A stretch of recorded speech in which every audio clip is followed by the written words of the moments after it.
Jadi kalau bahagia itu selalu banyak syarat yang di luar dan memaksa agar yang di luar seperti yang kita mau, sebetulnya kita semakin jauh dari bahagia.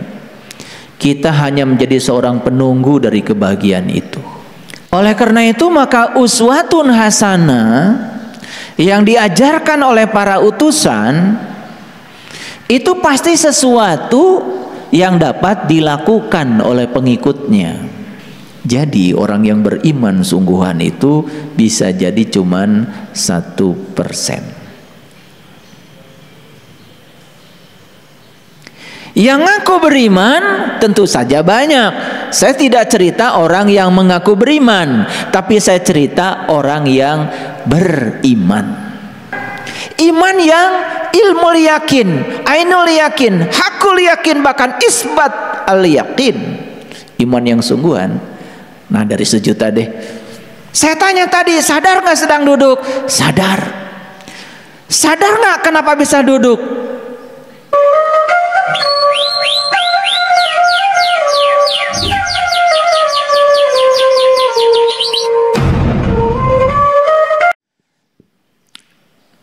Bismillahirrahmanirrahim.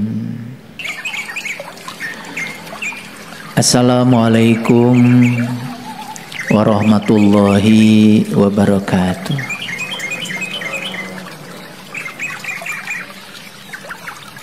Alhamdulillahillazi hadana lihada wa ma kunna lidahtadiya laula an hadanallah.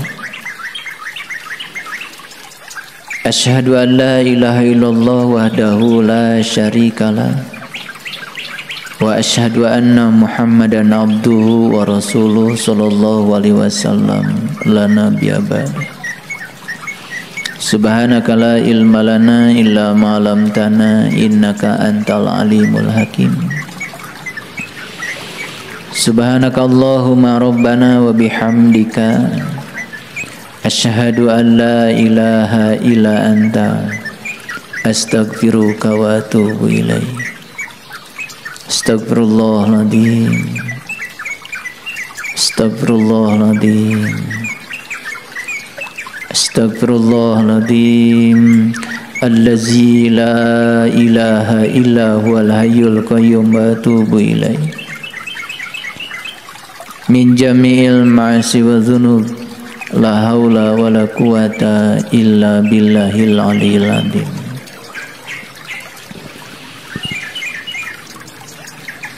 Allah tidak terjebak oleh kehidupan dan kematian. Beliau adalah keabadian yang berdiri di antara kehidupan dan kematian.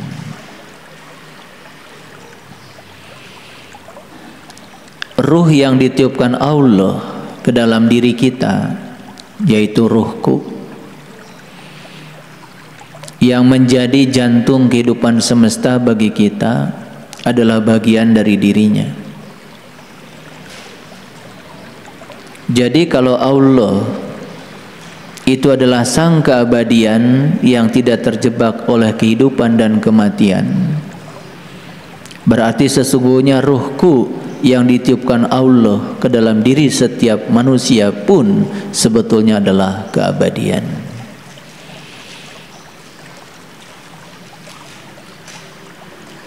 Bagi orang yang sudah berkesadaran dan sepenuhnya sadar, ciri utamanya adalah tidak takut lagi menghadapi kehidupan dan tidak takut lagi menghadapi yang namanya kematian. Karena bagi yang sadar, diri sejatinya tidak akan pernah terjebak oleh kehidupan juga kematian. Modal ini yang akan membawa hidup kita penuh dengan keberkahan. Modal ini yang akan membawa kita dalam hidup ini penuh dengan keberlimpahan. Karena kita sudah menemukan kebahagiaan di dalam diri kita. Itulah kuncinya sukses. Orang yang tidak sadar menganggap bahagia itu menunggu kalau sudah sukses. Orang yang sadar justru bahagia dulu, kesuksesan akan datang. Orang yang sadar untuk bahagia tidak usah menunggu teman yang baik datang. Dia bahagia aja dulu, dan teman yang baik pasti akan datang. Jadi kalau bahagia itu selalu banyak syarat yang di luar dan memaksa agar yang di luar seperti yang kita mau, sebetulnya kita semakin jauh dari bahagia. Kita hanya menjadi seorang penunggu dari kebahagiaan itu. Padahal kalau ingin berbahagia, ya berbahagialah. Sesederhana itu. Sekali lagi, kalau ingin berbahagia, ya berbahagialah. Sesederhana itu. Oleh karena itu, pada kesempatan yang penuh berkah ini, kita bersyukur bahwa kita sudah memiliki sebuah kesadaran dan kita selalu bisa bahagia dengan apapun yang terjadi di luar diri kita. Dan kita tidak lagi menjadi kabut putih, kabut hitam. Kita sudah menjadi langit biru yang sempurna. Kalau itu sudah kita miliki saat ini, itu adalah harta yang sangat luar biasa,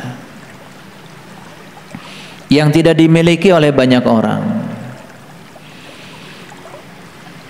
Oleh karena itu, memiliki kesadaran yang semacam itu merupakan sebuah puncak dari kehidupan.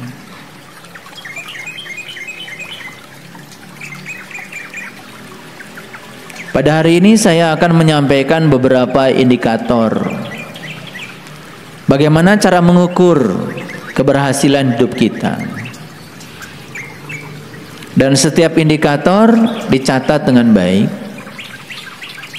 Dan bukan sekedar dicatat, tetapi jadikan ini sebagai instrumen untuk mengukur seberapa sukses kita hidup. Oleh karena itu, mari kita awali kajian yang penuh berkah ini seraya menyampaikan penghormatan yang setinggi-tingginya pada sang jantung kehidupan semesta. Daya kehidupan semesta yang luar biasa yang masih kita rasakan sekarang sebagai detak jantung kehidupan kita. Mari kita puji Allah bersama-sama membaca hamdalah. Alhamdulillahirabbil alamin. Mari kita awali kajian ini bersama-sama memohon ridho dan berkah Allah. Dengan kelembutan dan cinta kita sapa asmanya dengan membaca basmalah. Bismillahirrahmanirrahim. Di Quran surah Asy-Syu'ara ayat 115, seperti yang sudah saya tayangkan di screen ini, in ana illa nadhirum mubin. In itu penegasan. Sesungguhnya ana, aku. Ini masih cerita episodenya Nuh. Jadi Nuh ini adalah seorang rasul, seorang utusan Allah. Dan otomatis seorang rasul pasti di belakangnya juga ada para pengikutnya Nuh. Jangan terjebak oleh sejarah. Jadi Nuh itu sebetulnya bukan sekedar sosok di masa lalu, tapi Nuh itu akan selalu ada di setiap zaman. Pengikutnya Nuh juga bukan sekedar pengikutnya di masa lalu, dan akan ada para pengikutnya di setiap zaman. Karena akan lahir Nuh-Nuh baru. Itulah keabadian. Akan lahir pengikut-pengikut Nuh baru. Itu juga keabadian. Jadi saya mengingatkan supaya kita tidak terjebak pada sejarah. In sesungguhnya aku illa nadhiru mubin, ya, tidak diutus ke semesta ini kecuali untuk memberikan peringatan yang nyata. Jadi mubin itu bahasa Arab. Kalau kita lihat dalam kamus, mubin itu artinya adalah nyata. Apa pesan dari kalimat ini? Setiap utusan Allah itu cirinya adalah menyampaikan pesan yang nyata. Jadi kalau nyata itu apa artinya? Bisa dibuktikan. Kalau nyata itu apa artinya? Terukur. Nyata itu artinya apa? Bisa dirasakan. Itu kan nyata. Jadi kalau utusan Allah itu menyampaikan yang nyata, siapapun yang menyampaikan sesuatu kepada umatnya hanya hayalan, fiksi, janji-janji masa depan yang dia sendiri tidak pernah merasakannya, mengalaminya, membuktikan, itu ciri bahwa dia bukan seorang utusan. Ini harus saya tegaskan, karena begitu banyak ya manusia-manusia yang terbuka mulutnya sementara masih tertutup mata kalbunya, tertutup pikirannya. Lalu seakan-akan sedang menyampaikan kebenaran, padahal yang disampaikan itu hanya hayalan-hayalan, ilusi pikirannya sendiri yang dia pun belum membuktikannya. Jadi mubin itu artinya nyata. Nadhiru mubin adalah peringatan yang nyata. Jadi peringatan itu harus bisa dibuktikan. Kapan dibuktikannya? Di sini, saat ini, sekarang.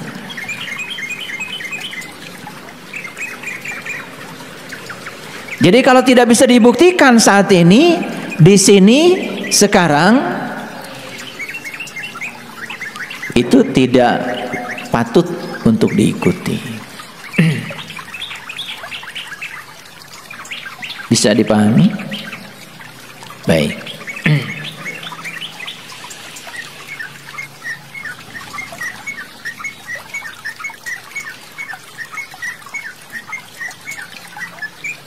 Oleh karena itu maka uswatun hasanah yang diajarkan oleh para utusan itu pasti sesuatu yang dapat dilakukan oleh pengikutnya.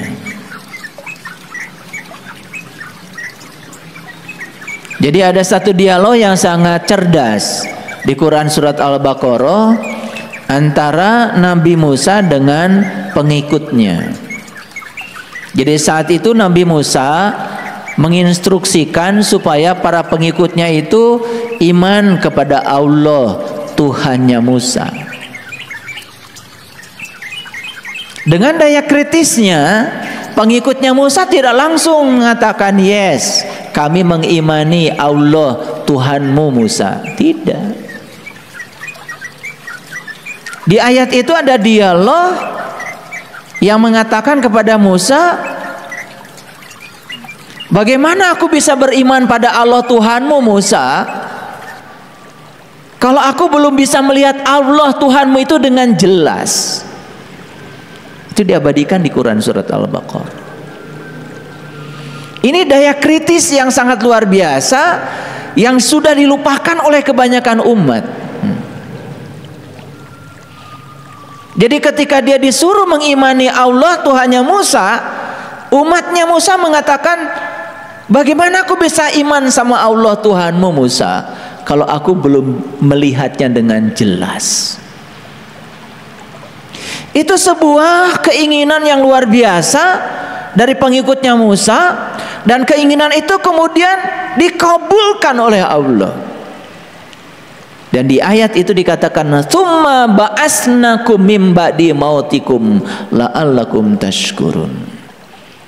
Dan kemudian aku bangkitkan kesadaran kalian dan kalian menjadi hidup setelah kalian mati.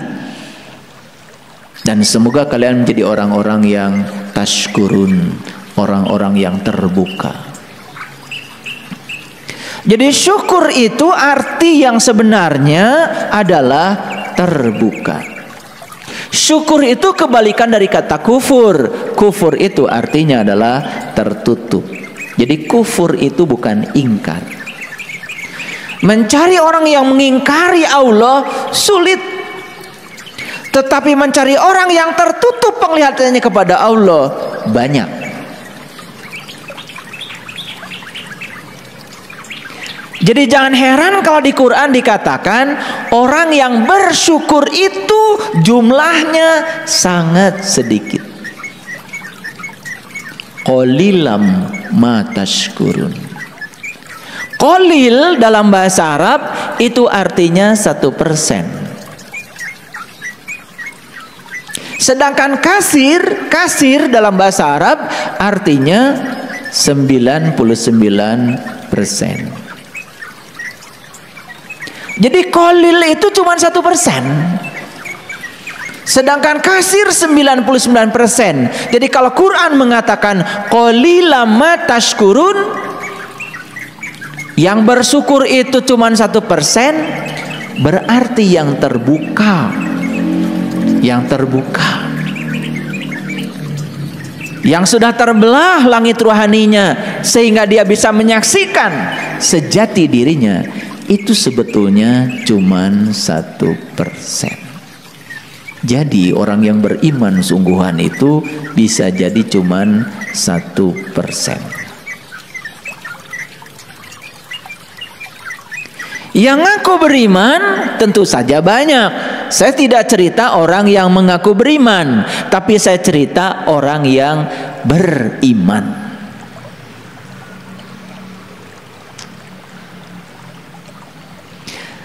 Ada ayat yang lebih mengerikan lagi. Di surat Al-Waqiah dikatakan sullatum minal awwalin wa qalilum minal akhirin. Jadi yang 1% ini awalnya banyak. Dan yang 1% ini akan disaring lagi. Akhirnya menjadi qalil dari qalil.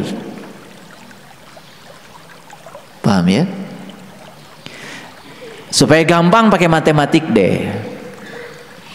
Kalau orang beriman ini 1000, 1% dari 1000 berapa?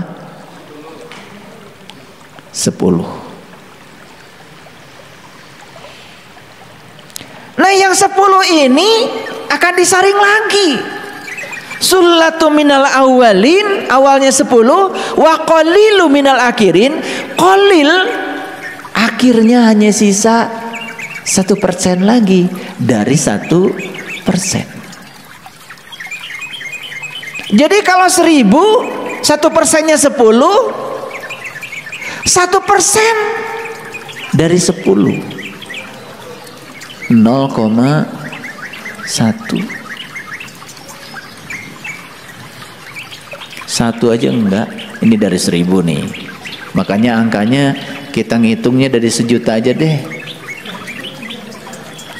Jadi kalau 1 juta itu ya, manusia yang beriman itu qalil, yang sungguhan loh, bukan yang ngaku. Yang ngaku mah banyak. Yang sungguhan, iman yang ilmu yakin, ainul yakin, hakul yakin, bahkan isbat al yakin. Iman yang sungguhan. Nah dari 1 juta deh. Atau dari semua penduduk bumi kalau begitu. Jadi kalau penduduk bumi sekarang 7 miliar, coba hitung 1% dari 7 miliar berapa?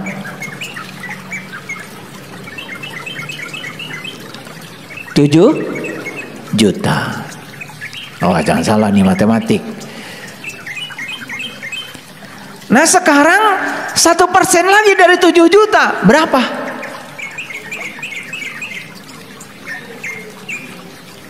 7.000. Jadi kalau penduduk bumi ini 7 miliar, yang iman sungguhan kolil 1%, 7 juta.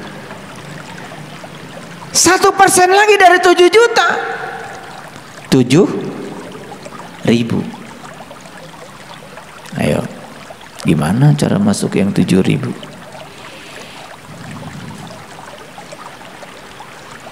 Sullatu minal awalin, awalnya banyak, wa qalilu minal akhirin. Jadi sesungguhnya nanti sisanya itu cuman 1% dari 1%. Ngerti ya?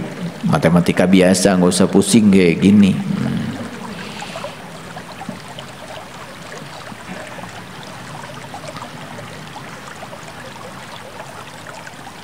Gitu. Nah, oleh karena itu para utusan Allah itu diutus ke semesta ini hanya untuk menyampaikan peringatan yang nyata.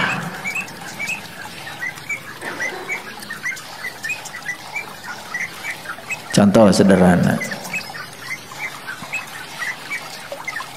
Ciri orang yang beriman tentu saja orang yang sudah merasakan kehadiran Allah setiap saat. Bahkan tidak merasa terpisah walaupun 1 detik, karena kesadarannya sudah mencapai kesadaran murni. Hati-hati nih. Ada orang yang bilang sama saya, "Ayah guru, saya kadang sadar, kadang nggak sadar." Sebetulnya kamu tuh belum sadar. Jadi kalau kita kadang sadar, kadang tidak sadar, itu pengakuan kita saja. Aslinya itu sebetulnya belum sadar. Karena orang yang sudah sadar, murni kesadarannya, tidak mungkin terjebak oleh sadar dan tidak sadar. Karena di Quran itu tidak ada kata-kata iman itu bertambah dan berkurang, gak ada ayatnya. Yang ada itu walladzi anzala sakinata fi qulubil mu'minin liyazdadu imanan. Jadi saya tidak menemukan ayat di Quran yang mengatakan iman itu kadang bertambah, kadang berkurang. Nah, yang kadang bertambah, kadang berkurang itu karena kitanya ngaku iman aja, belum iman beneran. Yang iman beneran terus bertambah. Perhatikan kata-kata saya. Yang sadar beneran tidak mungkin kadang sadar, kadang tidak sadar. Yang kadang sadar, kadang tidak sadar itu rarasaan.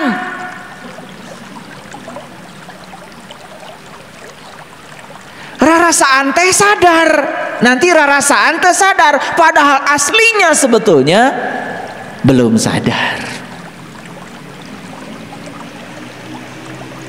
Maka mereka yang sudah mencapai kesadaran murni tidak mungkin terjebak oleh kadang sadar, kadang tidak sadar, kadang nambah, kadang kurang, gak ada.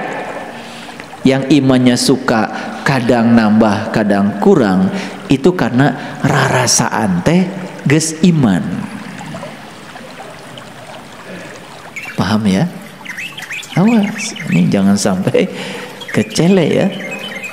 Ngaku-ngaku gitu. Nah, orang yang sadar nih, ngerti sadar. Makanya sering disebut hidupnya itu sudah meditatif, itu bahasa kerennya. Hidupnya itu sudah meditatif. Meditatif berasal dari kata meditasi. Pernah lihat orang meditasi? Duduk bersila, punggungnya tegak, pinggangnya tegak, lehernya tegak, pandangan lurus ke depan, ditutup mulutnya, ditutup matanya. Itu meditasi? Yes. Tetapi orang yang sedang meditasi semacam itu belum tentu hidupnya meditatif. Itu meditasi formalnya ya seperti itu, latihannya seperti itu. Kalau ada latihan pasti ada praktek dong. Kalau ada latihan ada pertandingan dong. Nah, pertandingannya itu tidak terjadi di situ. Makanya orang yang meditatif itu adalah orang yang ketika dia melakukan aktivitas apapun itu dalam keadaan sadar. Itulah yang disebut dengan ulul albab. Makanya prosesnya itu adalah untuk dapat ulul albab, kata Quran itu harus mendengar. Alladzina yastami'unal qaul, dan orang-orang yang mau mendengar. Jadi beruntung nih para sahabat yang masih mau memasangkan telinga untuk mendengar. Karena itu kunci awalnya hidayah. Fayattabi'una ahsanahu. Tapi tugas berikutnya setelah mendengar apa? Mengikuti yang terbaik. Ulaika hadahumullah. Kalau setelah mendengar itu mengikuti, maka dia akan mendapatkan akan mendapatkan hidayah. Ulaika hum ulul albab, maka puncaknya hidayah dia menjadi ulul albab. Nah, siapa ulul albab itu? Adalah orang yang berdiri, duduk dan berbaring selalu ingat kepada Allah. Ingat kepada Allah berarti selalu merasakan kehadirannya, tidak ada rasa keterpisahan dengan dia. Itu yang disebut dengan hidupnya sudah meditatif. Paham?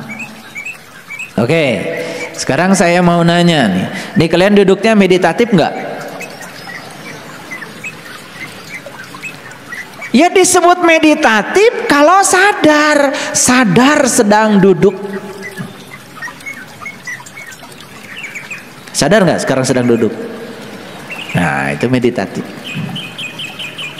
Makanya ketika sedang duduk nikmati. Ketika sing siremen nikmati aja. Jadi pengamat bagi diri sendiri. Nanti juga hilang, nikmati aja. Jangan cengeng, baru duduk sebentar, cara rangke.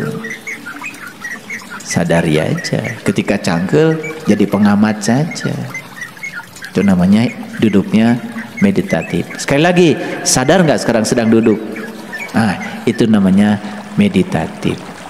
Pertanyaan berikutnya, sadar nggak kenapa bisa duduk?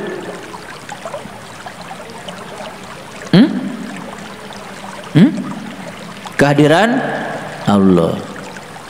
Terlalu jauh jawabannya. Sadar bahwa sekarang saya sedang duduk. Mengapa saya bisa duduk? Karena saya tinggal di bumi. Karena di bumi ada gaya gravitasi bumi. Dapat dati leletik kurang cicing di dia. Coba kita pernah tinggal di tempat lain, di angkasa luar, hese diuk teh.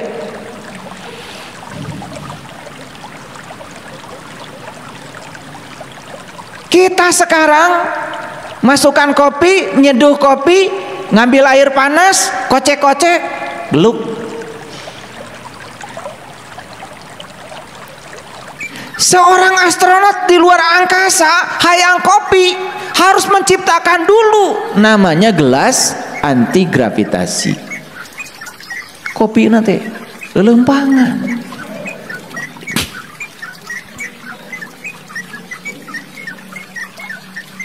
Bayangkan oleh Bapak Ibu betapa repotnya kalau kita masak di ruang angkasa. Katelna hiber, minyaknya di mana? Ayo. Karena kita tuh nggak pernah sampai situ kesadarannya. Makanya kesadaran setiap orang berbeda-beda. Saya tanya tadi, sadar nggak sedang duduk? Sadar. Sadar nggak kenapa bisa duduk? Kalau tahu kita bisa duduk karena kita ditarik oleh bumi, oleh gaya gravitasi. Sebetulnya kita pun menarik bumi. Kita dan bumi itu tarik menarik. Itu yang disebut dengan gaya gravitasi Newton. Besarnya gaya kita pada bumi sama dengan besarnya gaya bumi pada kita. Disebutnya gaya aksi reaksi, disebutnya hukum ketiga Newton. Pernah belajar? Kakarangadenge cenah. Dulu pernah belajar di SMA tapi ngemerhatikan. Padahal ini kan hukum alam. Sebetulnya tidak ada hukum Newton, yang ada tuh hukum alam, hukum Allah. Cuma karena Newton pernah menemukan kesadaran ini untuk menghormatinya, sebutnya itu hukum Newton. Newton udah mati, hukum itu tetap aja sekarang berlaku. Kan kalian bisa duduk.